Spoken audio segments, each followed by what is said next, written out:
Hello and welcome back everyone, and today I'm going to be showing you how to make a create mod tree farm. Now, this is one of the easiest and most accessible early game farms that you can make in this mod, as well as one of the most beneficial because, you need wood for a lot of things. And this effectively functions as a food farm as well because of all the apples it can produce. So you definitely want to make sure you're making one of these, but surprisingly I haven't really seen many guides on YouTube for how to actually make one. Especially when I was learning about Create, I just didn't see them. They were not very prevalent. So today I'm going to be showing you the 3 ways that you can make one of these. Now, the first way is just like this, but I'm going to be showing you a complete remake of it. So we're going to grab all the materials, and then we're going to get started. Now, this is the best way in my book, except for maybe one method that I'll get into in a little bit. But what you're going to need first is, and the one part that I didn't grab on accident, is going to be a water wheel. You can use a large water wheel if you'd like for this example, and just in general, I prefer to use a small water wheel because it goes a bit faster, and you don't really need the extra stress units that the large one provides. Now, first things first, you're going to make a 3x3 area, except you're going to leave one of the corners. You're going to dig down 2 blocks, place your water wheel, and then place the water, so that it's continuously spinning in one way. Otherwise, if you did break this corner, then it would stop, because it would be spinning in, or flowing in both ways, and would mess up the whole farm. So, you're going to make sure you keep one corner available. I recommend, doing a system kind of like this, and it's as simple as that. From there, you're going to go ahead and fill up the rest of this area, except for the block above the water wheel, and you're going to grab a mechanical bearing. Now, with this mechanical bearing, you're going to go ahead and put a spruce stair on top of it. This is not necessary by any means, but this is what I like to do so that you can stop it if you ever need to. Now from there you're going to grab a mechanical saw. You're going to check what direction the water is going in. Okay, the farm is going to be turning like this, which means we are going to be going ahead and putting the saws like this. If needed, you can change the direction really easily, so that isn't really that needed, but it just is an easy benefit to make sure that you don't have to change it later on. After that, we're going to be grabbing a barrel, placing it there, placing some spruce stairs there, a deployer, or more specifically 5 deployers along this area right here. Okay, and you have a tree farm. This will technically work. Everything in this will be effective. But to make it a bit better and to look a bit better, we're going to grab some spruce stairs, and we're going to put them right there. We're going to grab a portable storage interface, which is going to come in handy in a little bit, and then that is going to be it. Now what we're going to do after that is place oak saplings into the filters for the deployers, and we can just throw some oak saplings in here. I'm going to grab some back out because I do want to, be able to continue just, showing off things, but this is a fully working tree farm except for one detail. You need to super glue it. Now, that is as simple as just going like that. Now, after that, this, once again, isn't necessary. This farm will work on its own, but what I like to do is you can make a vault. Now, with that vault, I would recommend actually putting it a little lower into the ground. This is going to help you to make sure that you can actually empty the items into it. After that, we're going to grab a chute. We're going to put it right there, and we're going to put the other portable storage interface right there. These things can work 1 or 2 blocks away if I remember right, and then once you start the movement of your machine, it will start going around. And then once it gets to the portable storage interface, it will connect, and any items that it has picked up, it will place in here, and then in turn into the vault. Now, the best way to get items out of this vault, because obviously you can't open it like a chest, is to grab a depot and then a brass funnel right here. And then you're going to want to grab each of the things that this tree farm will produce. So, for example, I'm going to grab some oak logs, as well as some oak saplings. And we're going to go ahead, we're going to place one, we're going to put the oak log into the filter, and we're going to put the oak sapling into the filter. And then as these grow, we're going to find the items in those depots. For example, I'll go ahead and grow one right now, and we'll see what happens. So right here, this is going to cut down a couple of trees before making it to the vault. and in any moment we will see that it'll connect, and we'll get the oak logs as well as some oak saplings, possibly, or not, right there. This will also make sticks and apples. I just only wanted to demonstrate the logs and the saplings. Now, if this design, for some reason, isn't up to your liking, you can make basically the same exact design, but with a windmill bearing and some windmill sails instead.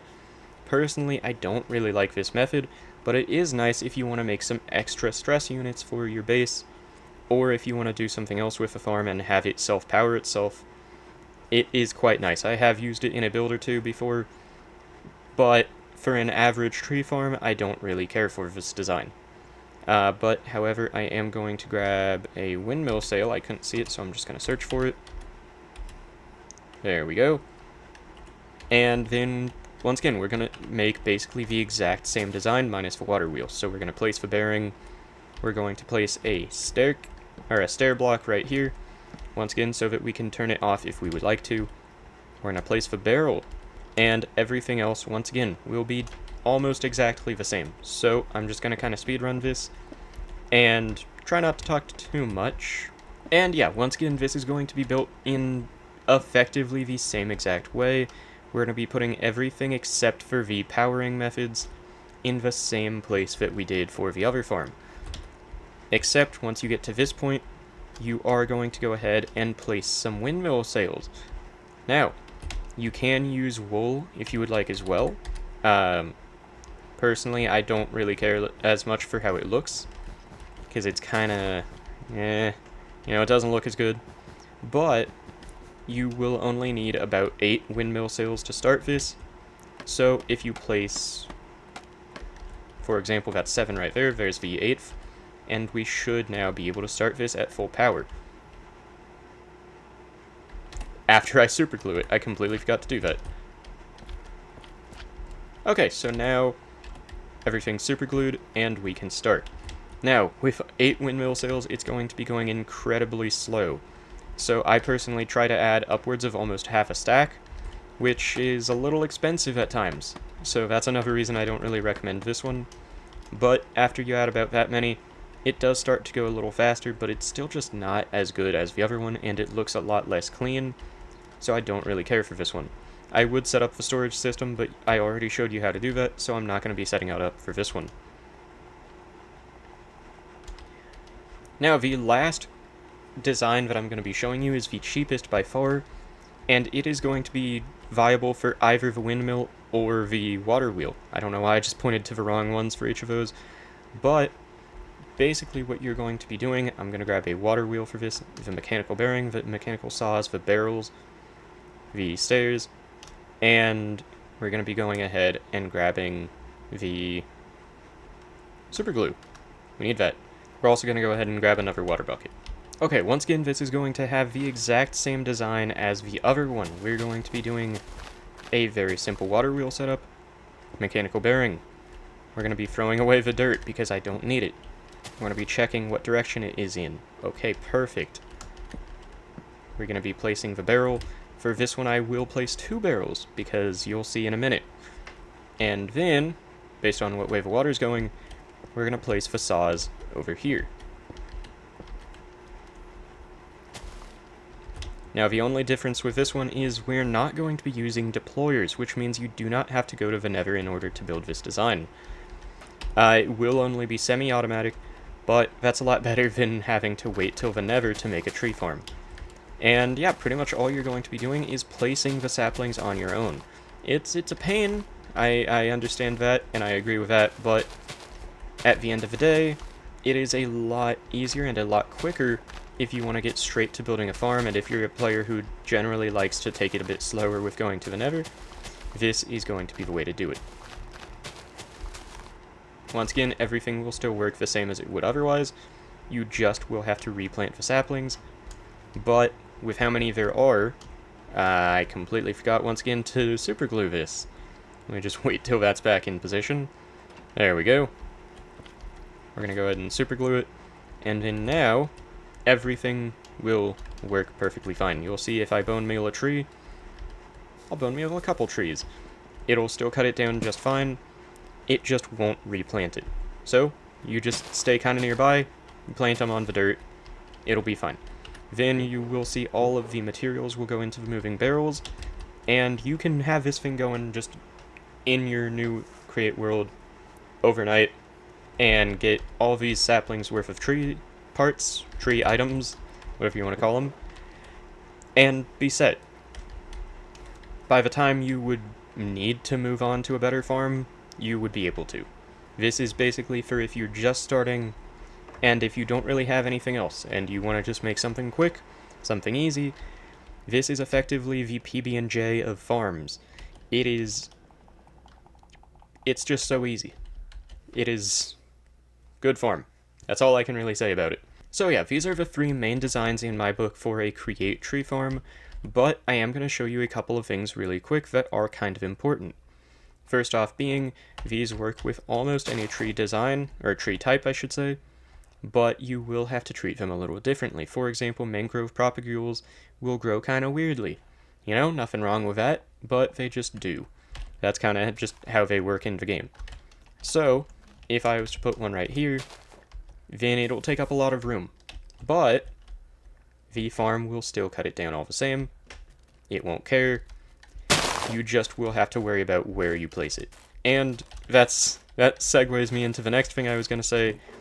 Make sure to use the filter. It is incredibly important, because if you don't, then it'll just start placing things. And that's not quite ideal, because then you let this keep going, and it just keeps going. It won't stop. It'll just make a mess and waste time and lag and resources. It's terrible. You gotta make sure that you use the filters. In short though, once again, these are the tree farm designs. I hope that helped. If you would like to see any other farm guides or any other build guides for Create, such as doors or anything of the sort, or any other vehicles that you would like to see a guide for how to make, feel free to let me know down in the comments below. If you liked this video and if it helped you, make sure to leave a like. It helps me out a ton, and especially it helps me out with growing the channel, which, believe it or not, is my goal. We're working towards 2,500 subscribers, and every subscriber counts, so make sure to hit that button. Anyway though, thank you again so much for watching. I hope this video helped. Till next time everyone, and goodbye.